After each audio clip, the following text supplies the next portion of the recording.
রাতের আধারে ইছামতি নদীর বুক চিরে এগিয়ে আসত এক রহস্যময় নৌকা। তাতে লুকানো থাকত ডাকাতির লুণ্ঠিত ধন। সেই ধন সুড়ঙ্গ পথে পৌঁছাত প্রায় 200 বছর পুরনো খেলারাম দাতার কোঠায়। ডাকাত সর্দার নাকি রবিনহুড, যিনি লুটের মাল গরিবদের বিলিয়ে দিতেন। স্থাপনার ভাঙা দেয়াল, গোপন সুড়ঙ্গ আর লোকশ্রুতির গভীরে এখনও আছে অজানা রহস্যের ছায়া।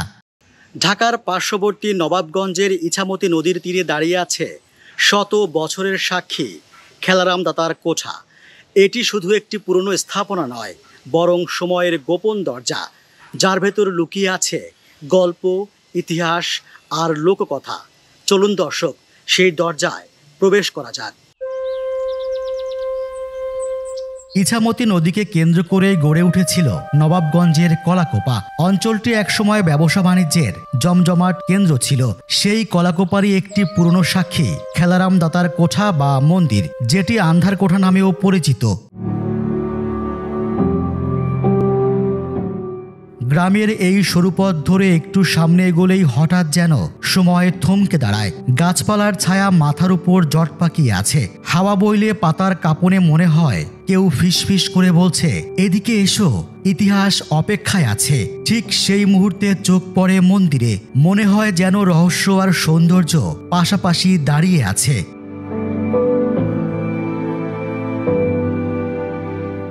এর প্রতিষ্ঠাকাল নিয়ে নিশ্চিত কোনো তথ্য পাওয়া যায় না, তবে মন্দিরের নকশা, ইটের গাঁথুনি আর অলঙ্করণ দেখে প্রত্নতত্ত্ববিদদের ধারণা এই স্থাপনাটি 19 শতকের শেষ ভাগে অথবা 20 শতকের একেবারে শুরুর দিকে নির্মিত হয়েছিল।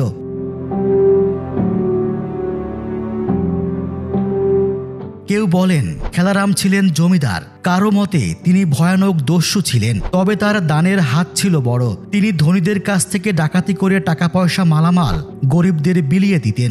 শেষ জীবনে অতিশয় ধার্মিক ব্যক্তিতে পরিণত হন। মন্দিরটির নির্মাণশৈলীতে স্পষ্টভাবে ফুটে ওঠে বঙ্গীয় বা গৌড়ীয় রীতির প্রভাব, যা পুরো ভবনটিকে দেয় এক অনন্য স্থাপত্য পরিচয়। পুরো মন্দিরটি 8 কক্ষ বিশিষ্ট একটি দোতলা ভবন ছিল। আমি এখন এর দোতলায় দাঁড়িয়ে আছি। এর নিচে অনেকগুলো কক্ষ ছিল, সেগুলো প্রায় মাটির নিচে ঢাকা পড়ে গেছে। এই কক্ষটি মন্দির হিসেবে ব্যবহৃত হতো। ছিল মূল্যবান দেবদেবীর মূর্তি, কিন্তু সেসব আর নেই। শুধু দেয়ালের ক্ষয়প্রাপ্ত ছাপ আর ম্লান আলো মনে করিয়ে দেয় একদিন এখানে ঈশ্বরের ধ্রুব উপস্থিতি ছিল। রূপার মূর্তি আসলে, স্বর্ণের মূর্তি আসলে, এটা হলো গন্ডগুলো, শেখের গন্ডগুলো চুরি করে শুনে গেছে। আর এই যে দরজাগুলি দেন না, এগুলি সবটির মধ্যে কাঠের দরজা আছে, উপরে নিচে সব চুরি করে নিয়ে গেছে। স্থাপনাটির গায়ে ছিল লালচে রঙের আবরণ, কিন্তু সাম্প্রতিক সংস্কার কাজের ফলে সেই প্রাচীন লাল আভা মুছে গেছে। এর জায়গায় এখন মন্দির ঢেকে আছে সাদা রঙের প্রলেপে, যা নির্মাণটিকে নতুন রূপ দিলেও পুরনো দিনের সেই বৈশিষ্ট্য যেন কোথাও হারিয়ে গেছে। ভবনের নিচতলায় ছিল একটি সুড়ঙ্গ পথ, যে পথে খেলারাম পার্শ্ববর্তী ইছামতি নদী পর্যন্ত চলে যেতে পারতেন। এমনকি তার ডাকাতি করা জিনিসপত্র নৌকায় করে এই পথ দিয়ে নিয়ে আসতে পারতেন। দোতলার ঘরগুলো এক কথায় অনিন্দ্য সুন্দর। এক একটি ঘর যেন এক একটি শিল্পকর্ম, যা সময়ের ধুলোয় মিশে গেছে, তবুও তার সৌন্দর্য হারায়নি।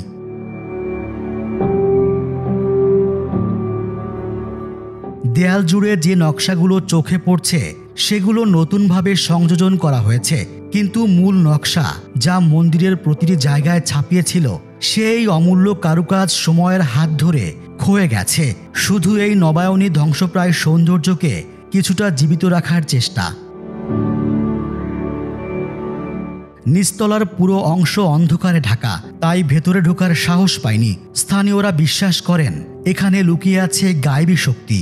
এখানে তো অনেক গাইবী জিনিস আছে, আপনি না ধাইলে পাইবেন না। এটা যে এর মালিক আছে, এখনো মালিক আছে, কিন্তু মালিক গাইবী থাকে। কিন্তু ওই মালিকে যদি আপনি দয়া করে দিয়ে দেয় যে তোর আমি এই জিনিসটা দিলাম, তখন আপনি এই যে জায়গায় বাংলা ওই যে বাঙালি পাইবেন। তাছাড়া আপনি হারা বিল্ডিং ভাঙেন পাইবেন না।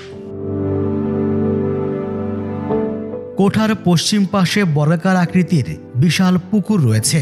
খেলারাম এই পুকুর কাটিয়েছিলেন এলাকার মানুষের পানির যোগান দেওয়ার জন্য।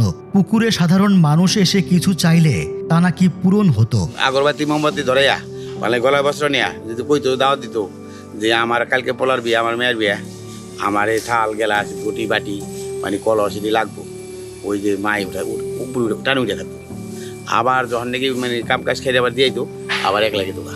কারণ ওটি তো মনে করেন যে একটা বাটি চুরি করছিল, এই তারপর থেকে আর ওঠে না। খেলারাম দাতার কোঠা একটি গুরুত্বপূর্ণ প্রত্নতাত্ত্বিক স্থাপনা। প্রায় 1 দশক আগে সরকার এটি সংস্কার করেছিল, ফলে অবহেলায় স্থাপনাটি আবারও ভেঙে পড়ছে।